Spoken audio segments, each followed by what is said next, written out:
Kalero yeah Children's Story Myanmar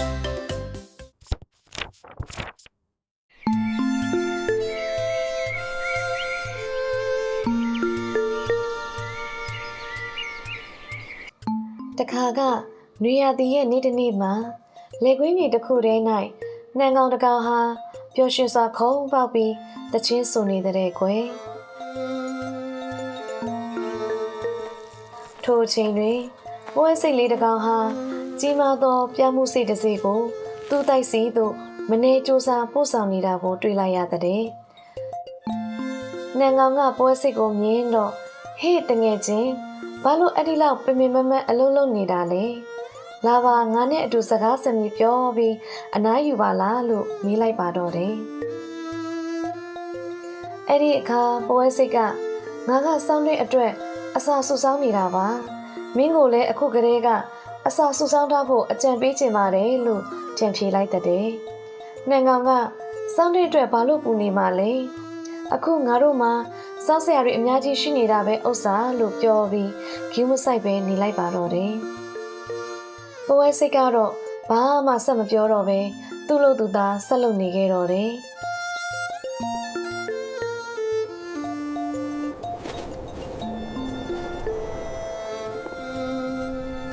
ဆောင်းရသည်ရောက်လာတဲ့အခါမှာတော့နှံကောင်ခမများစားစရာမရှိပဲငတ်မို့ခေါင်းပါဖြစ်နေရှာတဲ့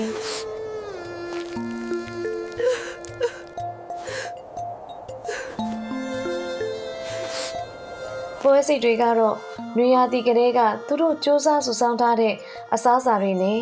တတောင့်တတနေနိုင်ကြတဲ့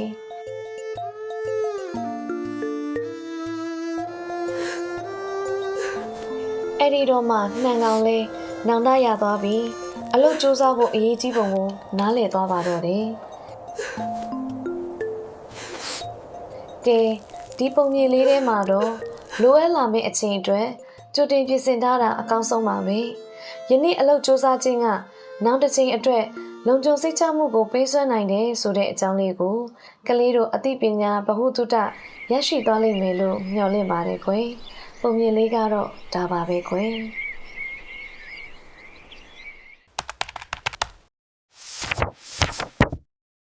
Kalero yeah Children's Story Myanmar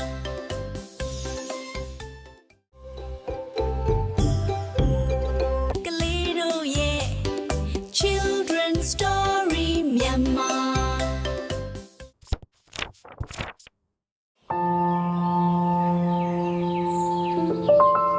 တခါတော့ကဘိုးဘိုးဆိုတဲ့ငှက်ကလေးတစ်ကောင်ရှိတဲ့ကွယ်သူဟာညံကောင်းပြီးတော့လင်းမြန်ဖြက်လက်တဲ့အပြာရောင်ငှက်ကလေးတစ်ကောင်ဖြစ်ပါတယ်သူကတော်ပြီမဲ့စိတ်မရှိတတ်တဲ့အကျင့်ဆိုးလေးတစ်ခုရှိတဲ့ကွယ်သူကြိုက်ဆုံးအစားအစာကတော့နေကြစီတွေပါပဲတမနက်မှာတော့ငှက်ကလေးပူပူရဲ့အမေဟာနေကြစီတွေကိုဘလို့ခုဆွတ်စားတောက်ရမလဲဆိုတာသင်ပေးတဲ့ကွယ်အမေကတားရီနေကြပွင့်ကြီး6တွေ့ပြီးညိုမဲသွားတဲ့အထိစောင့်ရမယ်အဲ့ဒီအချိန်ကြာမှအဆစ်တွေကရင့်မဲ့ပြီးခူးရလွယ်မှလို့သင်ကြားပေးပါတယ်ဒါပေမဲ့ပူပူကမစောင့်နိုင်ပါဘူးနေကြပွင့်ကစိမ့်နေပေမဲ့အခုချက်ချင်းစားကျင်စိမ့်နဲ့နှုတ်သီးနဲ့စိတ်လိုက်ပါတယ်အဆစ်တွေကပြုတ်ဖက်နေပြီးစိတ်ကက်ကက်နဲ့အရသာမရှိဖြစ်နေပါတော့တယ်အမေဟာတွေ့လားအချိန်တန်တဲ့အထိစောင့်ရမယ်လို့ပြောလိုက်ပါတယ်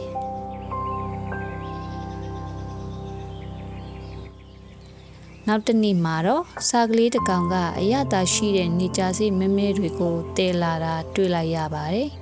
ဘိုးဘိုကစားကလေးကိုဘယ်ကရတာလဲလို့မေးကြည့်လိုက်တော့စားကလေးကအပွင့်ကြီး6တွေ့သွားတဲ့အထိတစ်ပတ်လုံးလုံးစောင့်ခဲ့ရတာပါလို့ပြောပြလိုက်ပါတယ်ဘိုးဘိုကတော့တပတ်ကြီးများတော့မစောင့်နိုင်ပါဘူးအပွင့်ကြီးတွေအစားအမြန်6တွေ့လွယ်မဲ့ပိန်ပိန်ပပအပွင့်တေးသေးလေးတစ်ခုကိုရှာတွေ့ပြီးအမြန်သွားစားလိုက်တယ်အဆစ်တွေက6တွေ့နေပေမဲ့အသေးငယ်ပြီးခါတက်တက်ဖြစ်နေတယ်သူများတွေတစ်ခေါက်ထဲနဲ့ရတဲ့အစာပမာဏကိုသူကတနာရီလောက်စူးစမ်းပန်းစားရှာဖွေနေရပါတော့တယ်ရက်အနှဲငယ်ကြာတဲ့အခါမှာတော့ ဘိုဘိုရဲ့နေကြပွင့်အကြီးကြီးကညိုမဲပြီးရင်းမဲ့လာပါတော့တယ်ဘိုဘိုရဲ့အမေကအပင်စီကိုပြန်တန်းသွားပြီးနေကြပွင့်ရဲ့အလေကိုဒါလေးတို့လိုက်ပါတော့တယ်ချီမာပြီးရင်းမဲ့နေတဲ့နေကြစိမမဲလေးတွေကအလွယ်တကူပဲကြွေကြလာပါတော့တယ်ဘိုဘိုသွားစားကြည့်တဲ့အခါမှာတော့အဲ့ဒီအစေတွေဟာသူစားဖို့တမျှထဲမှာအရသာအရှိဆုံးဖြစ်နေတာကိုတွေ့လိုက်ရပါတယ်ဒီပုံမြင်လေးရဲ့သင်ခန်းစာတွေကတော့စိတ်ရှည်တိခံခြင်းကအကောင်းဆုံးဆုလက်ဖြစ်တယ်ဆိုတာပါပဲ။ကောင်းမွန်တဲ့အရာတွေရရှိဖို့ဆိုတာအချိန်ပေးရလေးရှိပါတယ်။ဖြက်လန်းဤသုံးတာအလောတကြီးလောက်တာတွေကမကောင်းတဲ့ရလက်ကိုပဲပေးတတ်ပြီးစိတ်ရှည်ရှည်နဲ့ဆောင်ဆိုင်ခြင်းကသာအရာရာကိုအကောင်းဆုံးအခြေအနေအထိရောက်ရှိစေနိုင်မှာပဲဖြစ်ပါတယ်။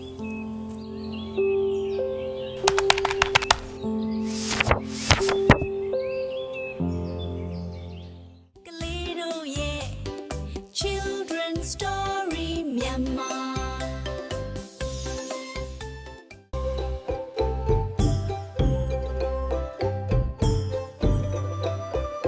Kalido ye Children's Story Myanmar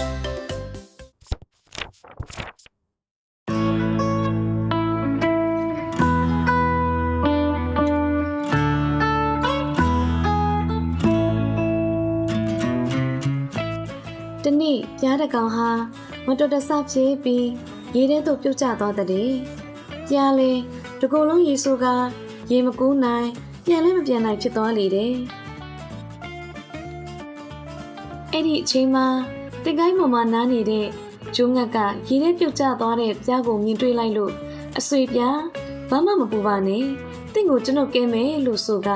တစ်ပင်ပေါ်မှာတည့်ရတဲ့ကိုနှုတ်သိမ်းနဲ့စိတ်ပြီးပြားရဲ့အနီးရေထဲသို့ပြစ်ချပေးလိုက်လေတယ်။ပြားလဲတည့်ရပေါ်သို့ခုန်တက်လိုက်တတ်တယ်။ထို့နောက်ကန်းဆက်သို့တည့်ရရောက်ရှိသွားတဲ့အခါမှာပြားလဲတည့်ရပေါ်မှာခုန်ဆင်းပြီးကမ်းပေါ်သို့တက်ရောက်သွားလေတယ်။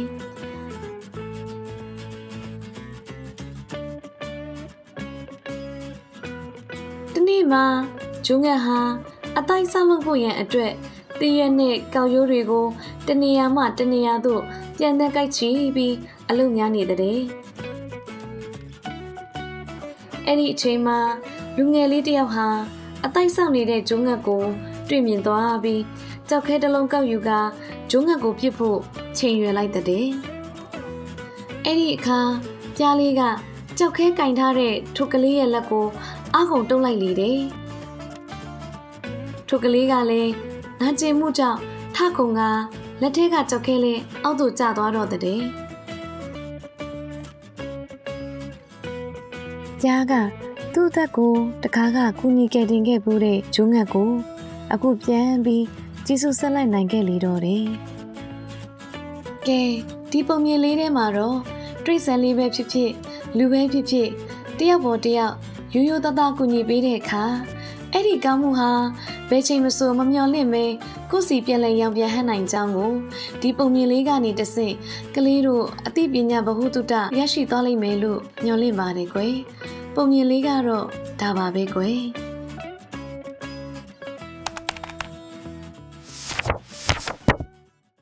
Kalido ye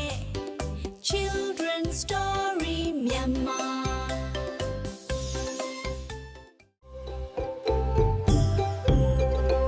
Kalido ye Children's Story Myanmar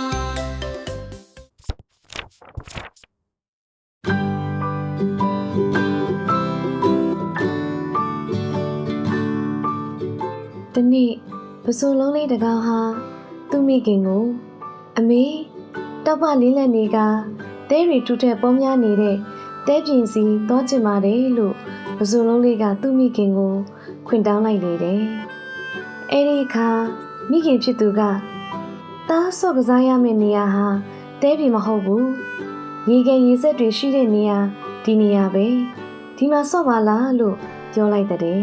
။နေအောင်တဲမှာတဲပြင်ကြီးဟာတိတ်ကြည့်လို့ကောင်းပြီးပျော်စရာကောင်းပါလို့ပစွန်လုံးလေးကပူစာပြန်လေတယ်။မိခင်ပစွန်လုံးကြီးကအဲ့ဒီကိုသွားရင်သားကိုမြေခွေးက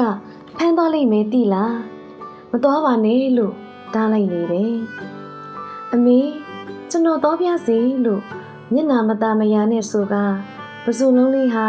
သူ့မိခင်စကားကိုနားမထောင်ပဲတဲပြင်စီသို့ထွက်ခွာသွားလေတော့တယ်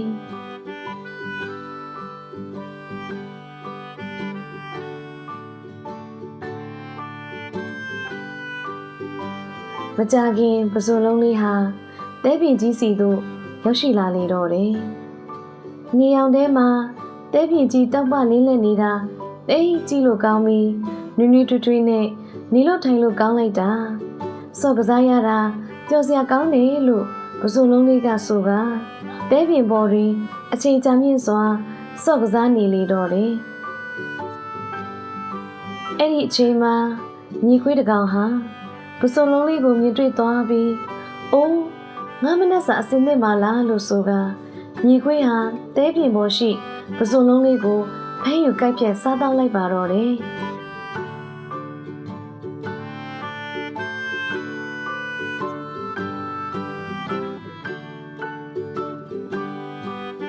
ကဲဒီပုံမြင်လေးထဲမှာတော့လူကြီးသူမမိဘတွေရဲ့ဆူဆုံးမတတိပေးမှုကိုမနာခံတဲ့ပစိုးလုံးလေးဟာနောက်ဆုံးအသက်ကိုပါဆုံးရှုံးလိုက်ရပါတယ်ဒါကြောင့်မိသည့်အရာမဆိုလူကြီးသူမမိဘတွေနဲ့တိုင်တိုင်မြင်မြင်လှုပ်ဆောင်တတ်ဖို့မိဘရဲ့ဆူဆုံးမှုအကြံပေးမှုတွေကိုနာခံတတ်ဖို့အရေးကြီးတယ်ဆိုတဲ့အကြောင်းလေးကို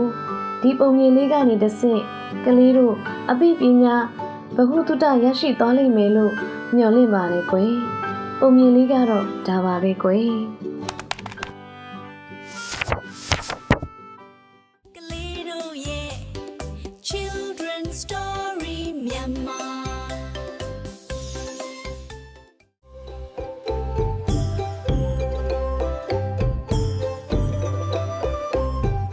ကလေးတို့ရဲ့ Children Story မြန်မာ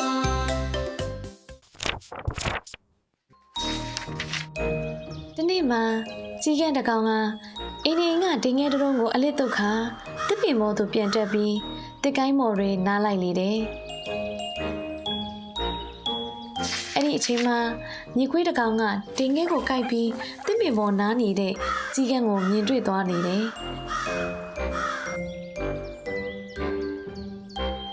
အမေဒီကြီးကန်းပါဆက်ထဲမှာဒင်းငယ်ကြီးပါလားမွေးနေတာပဲသူ့ပါဆက်ထဲကဒင်းငယ်ကိုဘလို့ယူရရင်ကောင်းမလဲလို့တွေးနေမိတယ်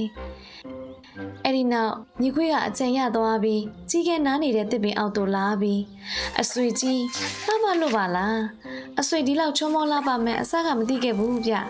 မျက်လုံးလေးကလည်းတောက်ပဝင်းလဲလို့အမွှေးတောင်တွေကလည်းနေအောင်ထဲမှာပြောင်းလဲလို့ကြည့်လို့အရန်ကောင်းလာတယ်လို့ကြီးကိုမြောက်ပင်ပြောဆိုလိုက်တယ်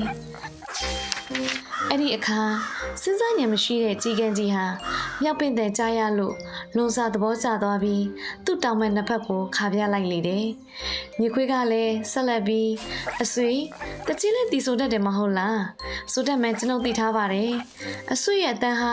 တောမြိုင်ထဲမှာအချိုသာဆုံးဖြစ်မှာပဲ။ကျွန်ုပ်ကြားချင်လို့ပါကျေးဇူးပြုပြီးကျွန်ုပ်ကိုတချင်းတစ်ပုတ်လောက်ဆိုပြပါလားလို့သူ့ကတ်ထွဲဝင်လာတဲ့ကြီးကန်းကိုဆက်လက်မြောက်ပင်ပြောဆိုလိုက်ပြန်လေတယ်။ကြီးကန်းကလည်းညီခွေးရဲ့မြောက်ပိတ်ပြောစကားတန်ကိုတာယာမိသွားပြီးပါဇက်ကတင်ခဲကြိုက်ထားတာကိုမေ့ပြီးတချင်းဆိုလိုက်မိရာပါဇက်ဟမိသွားပြီးနှုတ်သီးတွေကြိုက်ချီထားတဲ့တင်ခဲတို့ဟာလည်းအောက်သို့ကျသွားလေတယ်ညီခွေးလည်းတင်ခဲကိုကောက်ယူပြီးတစ်ပင်ဘောကကြီးကန်းအားအဆွေတန်ကအလွန်ပဲကောင်းမွန်လာသလိုတင်ခဲလည်းတိတ်အရသာရှိမှာပဲလို့ရေမောလောင်ပြောင်ပြောဆိုကနေရာမှထွက်ခွာသွားလေတော့တယ်ကဲဒီပုံမြင်လေးမှာတော့ချီးမွမ်းစကားကိုအလွယ်တကူယုံမိတာဟာတင့်ကိုတစုံတဦးကလှည့်စားဖို့အတွက်အခွင့်အလမ်းဖြစ်စေတတ်တယ်။ချီးမွမ်းစကားကိုအလွယ်တကူမယုံကြဖို့ဒီပုံမြင်လေးမှာတစ်ဆင့်သင်ခန်းစာလေးပေးချင်ပါတယ်ရှင်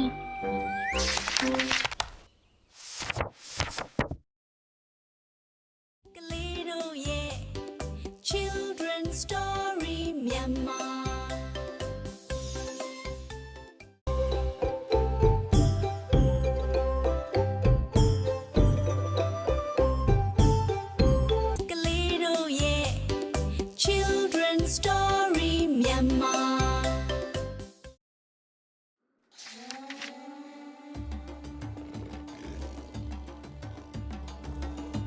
တခါတော့က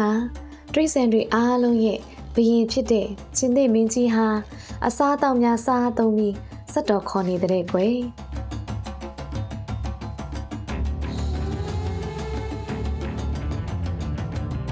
ထိုစဉ်ကျွတ်တကောင်ဟာအစာရှာတူးစွာရင်ချင်းသိမင်းအိတ်ဆက်ရာသို့မတော်တဆရောက်သွားခဲ့လေတယ်ထို့သို့ရောက်သွားချိန်တွင်ကျွတ်ကလေးဟာတတိမမူမိပဲချင်းသိမင်းရဲ့မျက်နှာနဲ့ကိုယ်ပေါ်သို့ပြေးတက်မိရာချင်းသိမင်းကြီးအိတ်ဆက်နေရမှနိုးသွားတော့လေတယ်အဲ့ဒီအချိန်မှာချင်းသိမင်းကလည်းဒေါသအလွန်ထွက်ပြီးထိုကျွတ်ကလေးကိုဖမ်းပြီးစားတော့ရန်ပြင်လိုက်ပါတော့တယ်ထိုအခါကြောက်လက်တကြားဖြစ်နေတဲ့ကျွတ်ကလေးကအရှင်မင်းကြီးကျွန်တော်မျိုးအသက်ကိုချမ်းသာပေးတော်မူပါတနေ့နေ့မှာအရှင်မင်းကြီးရဲ့ကျေးဇူးကိုကျွန်တော်မျိုးပြန်လည်ဆက်ပါမည်လို့တောင်းပန်လိုက်လေတယ်ချင်းလေးကလည်းအတင်ကျွတ်လို့တင်းငယ်လာတဲ့သတော်လေးကကျွန်ုပ်လိုတောဘရင်ကိုမိတို့မိဘုံပြန်လဲကူညီကကျေးဇူးဆက်နိုင်မည်နီဟုလောင်မြောင်ရင်မောလိုက်လေတယ်သို့တော့ချင်းသိမင်းကြီးဟာစိတ်သဘောထားကြီးနေခြင်းဖြစ်တဲ့ဖြင့်ကျွတ်ကလေးကိုလှုပ်ပေးလိုက်ပါတော့တယ်တိတ်မကြခင်ဒီနေ့မှာပဲချင်းသိမင်းကြီးဟာမိုးစိုးကြီးတယောက်ရဲ့ထောင်ချောက်ပိုက်ခွန်ထဲမှာမတော်တဆပိတ်မိနေလေတော့တယ်မိတို့ပင်ရုံးကန်ဟိဟောက်ကလွတ်မြောက်ရန်ကြိုးစားတော်လဲပိုက်ခွန်ထဲမှာထွက်လို့မရနိုင်ခဲ့ပြီထိုစဉ်ကျွတ်ကလေးဟာချင်းသိမင်းကြီးရဲ့အော်ဟစ်ဟိဟောက်တန်ကိုကြားရသဖြင့်တွင်းထဲမှာအပြေးလွှာထွက်ကြည့်လိုက်တဲ့ကွယ်ချင်းသိမင်းကြီးဒုက္ခရောက်နေတာကိုတွေ့သည်နဲ့တပြိုင်တည်းကျွတ်ကလေးဟာချင်းသိမင်းသားတို့အပြေးလွှာလေးကူညီရန်သွားလိုက်ပါတော့တယ်ထိုစဉ်ချင်းသိမင်းကြီးဟာကျွတ်ကလေးကိုမြင်သည်နဲ့တပြိုင်နက်သူတစ်ချိန်တစ်ခါကတနာတညာကအသက်ချမ်းသာပေးခဲ့တဲ့ကျွတ်ကလေးကိုအမတ်ရနေစဉ်တွင်ကျွတ်ကလေးဟာသူရဲ့သွားများဖြင့်ပိုက်ခွန်ကျိုးများကိုကိုက်ဖြတ်လေတော့တယ်တိတ်မကြခင်မှာပဲချင်းသိမင်းကြီးဟာမိုးစိုးရဲ့ထောင်ချောက်မှလွတ်မြောက်သွားခဲ့တော့လေတယ်ချင်းသိမင်းကလည်းသူ့ရဲ့အသက်ဘေးကိုကယ်တင်ကကျေးဇူးဆက်နိုင်လိုက်တဲ့ကျွတ်ကလေးကိုကြည့်ပြီးကျေးဇူးတင်စကားပြောလိုက်လေတယ်ထိုအချိန်မှာစပြီးချင်းသိမင်းကြီးဟာရွယ်စားတင်းငယ်လာတဲ့မြည်သည့်တော်ဝါမစုကြီးမားလာတဲ့တော်ဝါများကိုကူညီနိုင်ကြောင်းနားလေသဘောပေါက်ခါကျွတ်ကလေးနဲ့ခင်မင်ရင်းနှီးသောမိတ်ဆွေများဖြစ်သွားကြတဲ့ကွယ်ကဲဒီပုံမြင်လေးကနေတနာညာတာချင်းဟာပြန်လဲရောင်ပြန်ဟပ်နိုင်ကြောင်းလူတဦးတယောက်ရဲ့အရွယ်အစားသို့မဟုတ်ယာထုအစင်တန်းပေါ်မူတည်ပြီးတမုံဖြတ်တဲ့ကြောင်းကိုဤပုံမြင်လေးမှတစ်ဆင့်သင်ခန်းစာများရယူနိုင်ပါတယ်ရှင်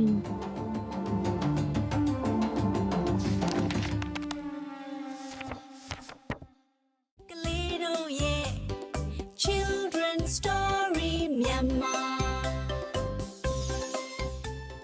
Kalido yeah Children's Story Myanmar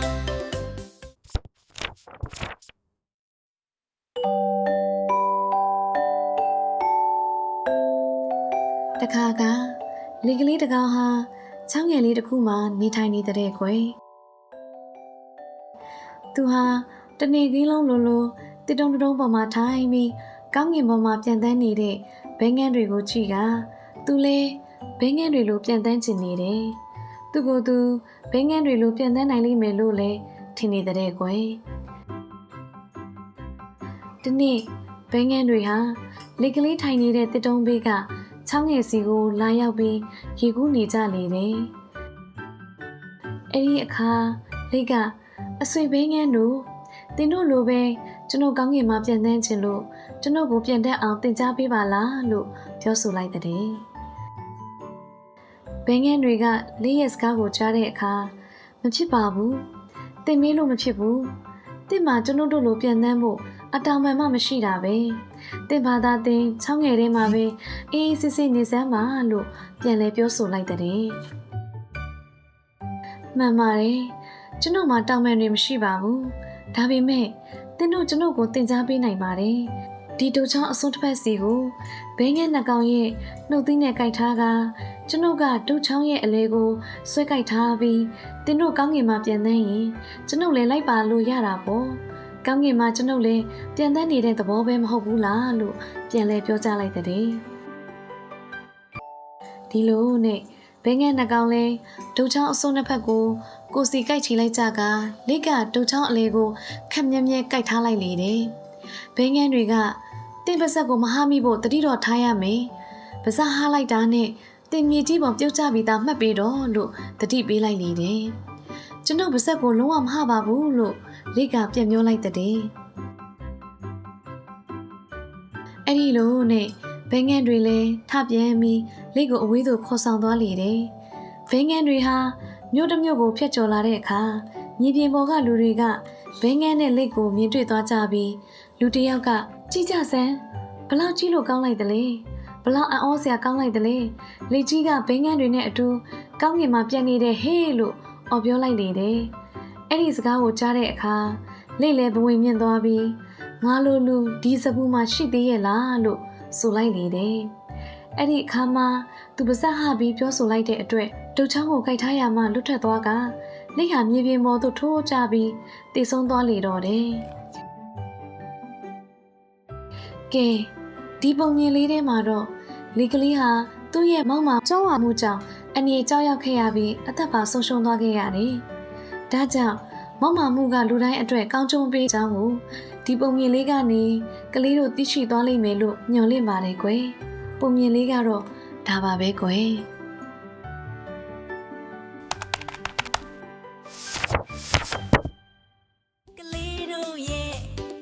Children's Story Myanmar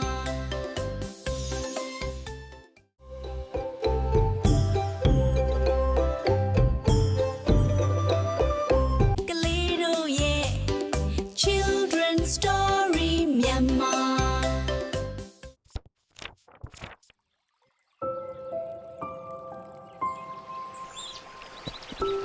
ဟိုးရှိတုန်းကတည်းတောလေးထဲမှာကျောင်းဝါတက်တဲ့ယုံလေးတစ်ကောင်ရှိတဲ့ကွယ်သူဟာဒီတောအုပ်ထဲမှာငါ့ထက်အပြင်းညံတာဘယ်သူမှမရှိဘူးကွာလို့မကြာခဏကျောင်းဝါနေတတ်တယ်ကြာလာတော့ထိုတောအုပ်မှာကျဆားကြတဲ့တိရစ္ဆာန်တိုင်းကလည်းထိုယုံလေးရဲ့ကျောင်းဝါတန်ကိုနားချမြင်ကပ်လာကြတဲ့ကွယ်တနေ့မှာယုံလေးကတဖန်ကျောင်းဝါစိန်ခေါ်နေစဉ်လက်ကလေးတစ်ကောင်ဟာထိုယုံနာကိုတိုးလာ၍အဆွေယုံနဲ့အပြေးပြိုင်ချင်ပါတယ်လို့ပြောလိုက်တဲ့ကွယ်ထိုအခါယုံလေးဟာလက်ကိုကြည့်၍ဟာတိုက်ရင်မောနေတယ်အတင်လေးဟာ10မိနစ်မှာ10လန်းတာမလန်းနိုင်ပဲအကျွန်ုပ်နဲ့ဘလို့အပြေးပြိုင်နေနီလွယ်လွန်းနဲ့ပြန်ပွဲပါပဲလို့လှောင်ပြောင်ပြောဆိုလိုက်တဲ့ကွယ်လေးလေးကလည်းမနှက်ဖြန်အပြေးပြိုင်ကြတော့ဖို့ဟုသာပြန်ပြောလိုက်တဲ့ကွယ်နောက်တစ်နေ့ရောက်တဲ့အခါတောအုပ်ထဲမှာရှိတဲ့တိရစ္ဆာန်အားလုံးကလည်းအပြေးပြိုင်ပွဲသို့ကြည့်ရှုရန်ရောက်လာကြတယ်။ဂျုံနဲ့လေးကလည်းပြေးလန်းမော်နေရယူထားကြပါပြီ။တိုင်လူကြီးဖြစ်တာဝန်ယူထားတဲ့ညီခွေးဟာ1 2 3ဟုအချက်ပေးလိုက်တာနဲ့အမျှဂျုံနဲ့လေးဟာတာထွက်ကအပြေးပြိုင်ကြတဲ့ကွယ်။ဂျုံလေးဟာမြတ်တဆင့်ကဲ့သို့လင်မြန်တဲ့အရှင်ဟိုနဲ့တာထွက်ပြေးလွှားလိုက်တယ်။လေးလေးကတော့ခြေလန်းတလန်းချင်းလန်းကနောက်တွင်ကြံခဲ့တဲ့ကွယ်လန်တဝဲရောက်တော့ယုံလေးကလက်ကိုလှည့်ကြည့်လိုက်တယ်မြင်တော့မမြင်နိုင်လောက်အောင်ရှေ့သို့ရောက်နေကြောင်းသိလိုက်ရတော့ယုံလေးကငါနိုင်ရပြီးနေပြီပဲဟုဆိုကတစ်ပင်အောက်သို့ခဏဝှေ့၍နားနေလိုက်တဲ့ကွယ်ယုံလေးဟာနားနေရင်မျက်လုံးလေးမင်းနေစဉ်မတော်တဆအိမ်မောကျသွားခဲ့တယ်လက်ကလေးကတော့ဖြည်းဖြည်းမမှန်နဲ့တလန်းချင်းလန်းကမကြမီယုံကိုကြော၍ပန်းနိုင်နားသို့ရောက်ခဲ့ပြီထိုအခါပရိသတ်တွေကလည်းလက်ကလေးကွာဟုအားပေးကြွေးကြော်လိုက်တဲ့ကွယ်ထိုအားပေးတဲ့ကြားမှယုံလေးကအိပ်ပျော်နေရမှနိုးသွားတဲ့ကွယ်လက်ကိုလိုက်ရှာကြည့်တော့ပန်းနိုင်နားရောက်နေသည်ကိုတွေ့လိုက်ရတယ်ယုံလေးကပန်းနိုင်သို့အားကုန်ပြေးလွှားလိုက်တဲ့ကွယ်သို့တော်လည်းလက်ကလေးမှာပန်းနိုင်သို့ရောက်နေပြီးသားဖြစ်သွားပါပြီ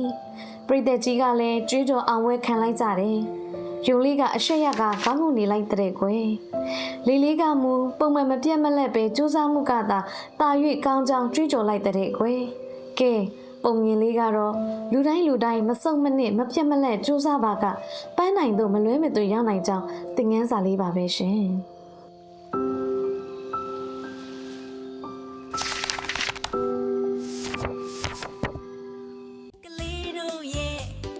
Children's Story Myanmar Children's Story Myanmar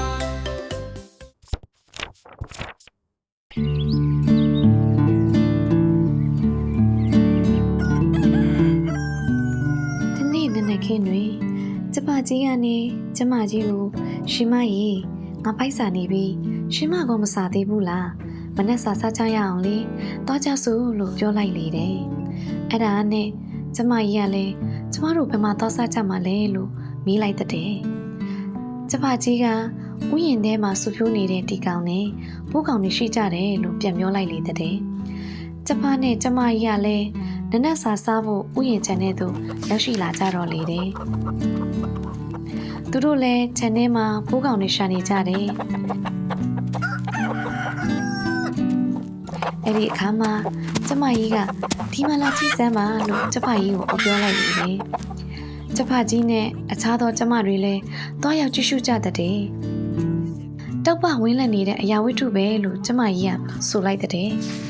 တခြားကျမတွေကဒါရိုးရိုးအရာဝတ္ထုတော့မဟုတ်ဘူး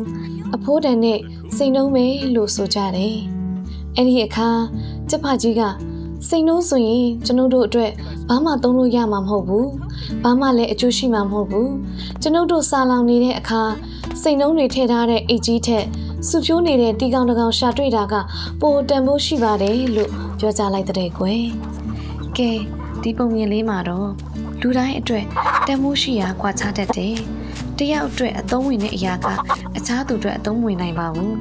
ကျွန်တော်တို့ကိုယ်တိုင်အတွက်ဘာတွေကအမှန်တကယ်အရေးကြီးသလဲဆိုတာနားလည်တတ်ဖို့လိုတယ်ဆိုတဲ့သင်ခန်းစာလေးကိုဒီပုံမြင်လေးကနေတစ်ဆင့်ပြပြချင်ပါတယ်ရှင်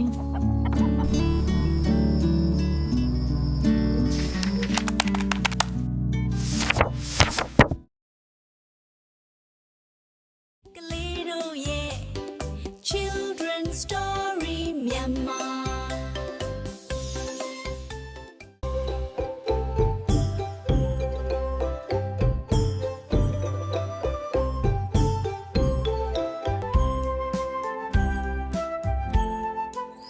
ကလေးတို့ရဲ့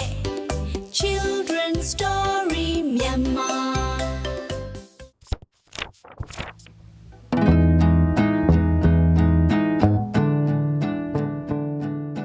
တနေ့မှသမီးဘိုးတကောင်ဟာရေတောက်ဖို့ရေကန်စီဆင်းလာခဲ့တယ်။ရေကန်ဟာအလွန်ကြီးနေနေတာမို့သူ့ကိုယ်ကိုရေကန်ထဲမှာတွေ့မြင်နေရလေတယ်။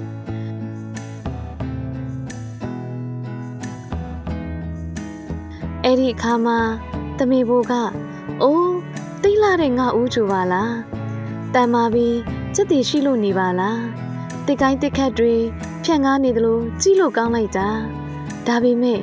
ရှည်သွဲပိန်သိမ်းနေတဲ့ငါခြေထောက်ကတော့အကြည့်ရဆိုးလိုက်တာလို့ရေထဲတွင်ထင်ဟပ်နေတဲ့သူ့ကိုယ်ကိုယ်သူကြည့်ပြီးဝေဖန်ပြောဆိုနေလေတော့တယ်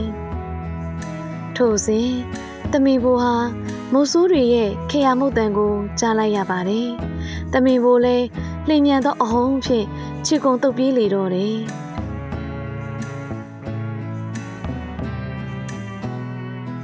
သူ့ရာတွင်သူ့ဦးချိုတွေကတပင်တပင်ရဲ့ຫນွေကိုင်းမှာသွားညှိပါတော့တယ်။သမီးဘိုးလည်းသူ့ဦးချိုကိုຫນွေခက်မြတ်မှလွတ်အောင်အမျိုးမျိုးစူးစမ်းပေမဲ့ရုံးထွက်နိုင်ဘူးဖြစ်နေလေတဲ့။ဒါကြောင့်မိုးဆိုးလဲသမီးဘိုးကိုအလွယ်တကူဖမ်းမိသွားလေတော့တယ်။ကဲဒီပုံမြင်လေးထဲမှာတော့သမီးဘိုးကြီးအနေကြုံလာချိန်မှာ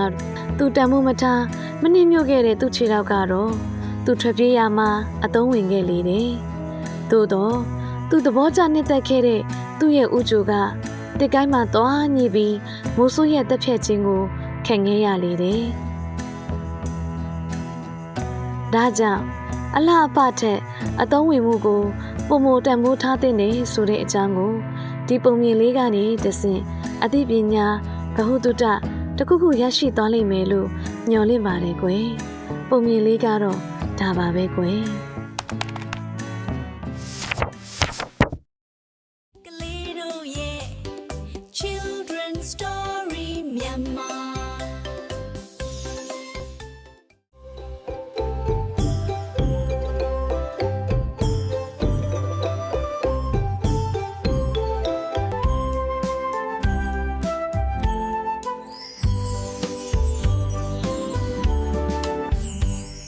ကလေးတို့ရဲ့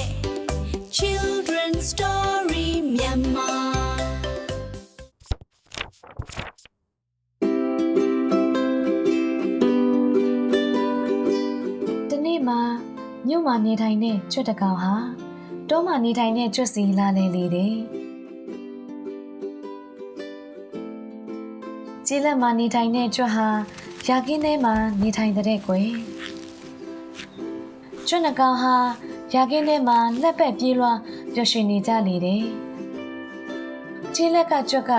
ငါတို့မှစားဖို့မပူရဘူးအစ်စ်မဲလို့ဆိုကမြို့ကျွတ်အားပြောင်းမှုတစ်ခုပေးလိုက်နေတယ်တောကျွတ်အဖို့ပြောင်းမှုဟာအရသာရှိပေမဲ့မြို့ကျွတ်ကတော့ပြောင်းမှုကိုမကြိုက်ဘူးကွယ်ဒါကြောင့်မြို့ကျွတ်ကတောကျွတ်အားမင်းဒီပြောင်းမှုပဲစားနေတာလားမင်းရဲ့အစားအစာဟာဒါပဲရှိတာလားငါတို့မြို့ကိုလာလေစမ်းပါငါမြို့မှာအိမ်ကြီးအိမ်ကောင်းတွေနဲ့နေထိုင်ကြပြီးဘလို့အစားကောင်းတွေစားနေကြသလဲဆိုတာလာကြည့်လိုက်ပါလားလို့ပြောဆိုလိုက်လေတယ်ဒီလိုနဲ့မြို့ကျွတ်ကအိမ်အပြန်မှာတောကျွတ်ကိုသူ့မြို့သို့ခေါ်ဆောင်လာခဲ့လေတယ်မကြာမီမှာပဲသူတို့ဟာမြို့ကျွတ်နေထိုင်တဲ့အိမ်သို့ရောက်ရှိလာခဲ့ကြတော့တဲ့မြို့ကျွတ်ကတောကျွတ်အားတင်ကဲကိတ်မုံနေကြစီစတဲ့စားကောင်းတောက်ဖွယ်တွေနဲ့ကျွေးမွေးအခမ်းလေးတယ်တောကျွတ်လည်းမြို့ကျွတ်ကျွေးတဲ့အစားအစာတွေအားရပါရစားတော့ပြီးအစားအစာတွေကအရသာရှိလိုက်တာငါတော့မြို့မှာနေချင်လာပြီလို့မြို့ကျွတ်ကိုပြောလိုက်လေတယ်အဲ့ဒီအချိန်မှာပဲအခန်းထဲသို့လူတစ်ယောက်ရောက်ရှိလာလို့မြို့ကျွတ်ကကဲတငယ်ချင်းရေပြေးကြစို့လို့ဆိုကသူတို့နှကောင်စပွဲပေါ်မှာခုန်ချပြီးကြွတ်တွင်းစီသို့ပြေးလာခဲ့ကြတဲ့စိတ်မပူပါနဲ့တငယ်ချင်းဒီလူကငါတို့ကိုမမြင်နိုင်တော့ပါဘူးလို့ပြောဆိုလိုက်နေတယ်မကြခင်အခန်းထဲသို့ဝင်လာတဲ့သူဟာပြန်ထွက်သွားလေတော့တယ်အဲ့ဒီအခါကြွတ်နှကောင်လဲတွင်းထဲမှာထွက်လာပြီးအစားအစာများကိုစားကြပြန်လေတယ်မကြခင်အခန်းထဲသို့ကြောင်နှကောင်ရောက်ရှိလာပြန်တယ်။အဲ့ဒါကြောင့်ကျွတ်နှကောင်လဲမြင်နိုင်သမျှမြန်မြန်ထွက်ပြေးခဲ့ကြရပြန်လေတဲ့။တောချက်ကလေးကများအစားအစာကိုဖြောင်းဖြောင်းတန်းတန်းမစားရပဲကြီးလက်စာစားနေရလို့အတော်ပင်စိတ်ညစ်သွားလေတော့တယ်။ဒါကြောင့်တောချက်ကသူ့တငယ်ချင်းမြို့ကျွတ်အားတငယ်ချင်းရေငါအိမ်ပြန်ပြစီတော့မင်းတို့မျိုးကလုံခြုံမှုမှမရှိပဲစိုးတထိတ်ထိတ်နဲ့အမြဲကြောက်နေရတဲ့ပုံပဲတောမှာဆိုဘာကိုမှကြောက်ဖို့မလိုဘူးမင်းအိမ်ကြီးအိမ်ကောင်းနဲ့နေပြီးအစားကောင်းတောက်ကောင်းတွေစားသုံးရပေမယ်အစိအမြဲကြောက်ရွံ့ထိတ်လန့်စွာစားနေရတဲ့ဘဝကိုမရယူပြစေနဲ့ပြေးနေရတာနဲ့အစာမဝပဲငှက်ပြီးသေးပါလိမ့်မယ်ငါဘာသာငါစိတ်ချလုံခြုံတဲ့တောရွာမှာပဲအေးအေးလူလူနေပြစေတော့ကွာလို့ပြောဆိုလိုက်ပြီးတောကျွတ်လည်းသူ့ရွာသို့ပြန်လာခဲ့တော့လေတယ်ကဲဒီပုံမြင်လေးထဲမှာတော့အနေရများပြီးစိုးရိမ်စရာများတဲ့ချမ်းသာသောဘဝထက်စိတ်အေးချမ်းသာပြီးလုံခြုံစိတ်ချမှုရတဲ့ဘဝကပိုကောင်းတယ်ဆိုတဲ့အကြောင်းကိုကလေးတို့သိရှိသွားလိမ့်မယ်လို့မျှော်လင့်ပါတယ်ကွယ်ပုံမြင်လေးကတော့ဒါပါပဲကွယ်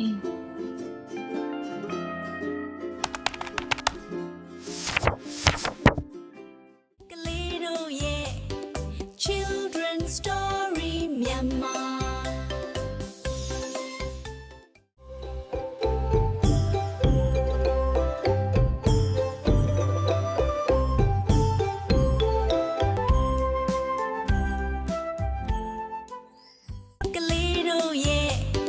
Children's Story Myanmar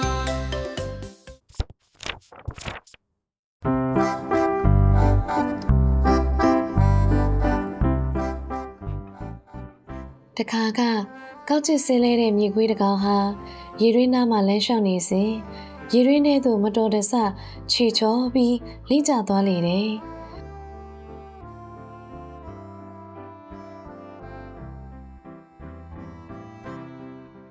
သူဟာ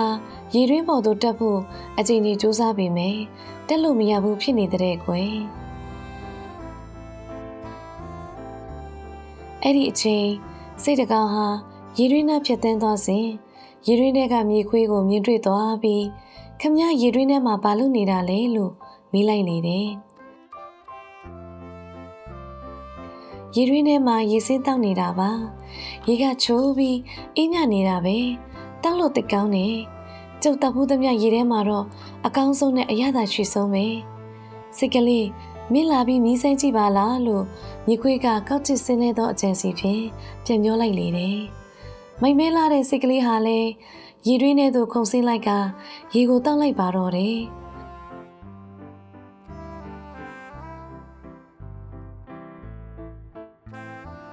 အိုးရေကတောက်လို့တိတ်ကောင်းတာပဲရေစာနေတာနဲ့အတော်ပဲလို့စိတ်ကဝမ်းသာအားရပြောလိုက်လေတယ်ကဲခမရေကိုကြိုက်တလောက်သာတောက်ပြီတော့လို့ဆိုကညီခွေးဟာစိတ်ရဲ့ကြောပေါ်သို့ခုန်တက်ပြီးရေတွင်းနေရန်ပေါ်သို့ကုတ်တက်က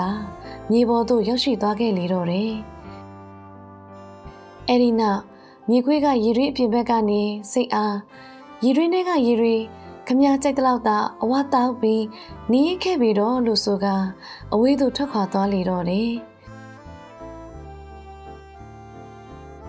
ကဲဒီပုံမြင်လေးထဲမှာတော့မြည်သည့်အရာမဆိုမလုံဆောင်ခင်တည်တည်ချာချာစဉ်းစားပြီးမှဆုံးဖြတ်ရန်သူများရဲ့ပြောစကားကြီးပဲနားမရမယ်ကိုယ့်ရဲ့ဉာဏ်ဖြင့်စဉ်းစားတွေးခေါ်နိုင်ဖို့အရေးကြီးတယ်ဆိုတဲ့အကြောင်းကိုဒီပုံမြင်လေးကနေတဆင့်ကလေးတို့သိရှိနားလည်သွားလိမ့်မယ်လို့မျှော်လင့်ပါတယ်ကွယ်ပုံမြင်လေးကတော့ဒါပါပဲကွယ်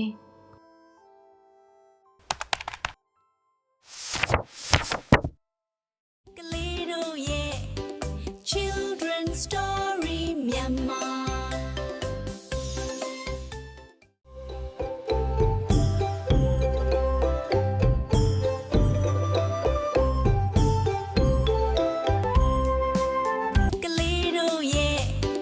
Children's Story Myanmar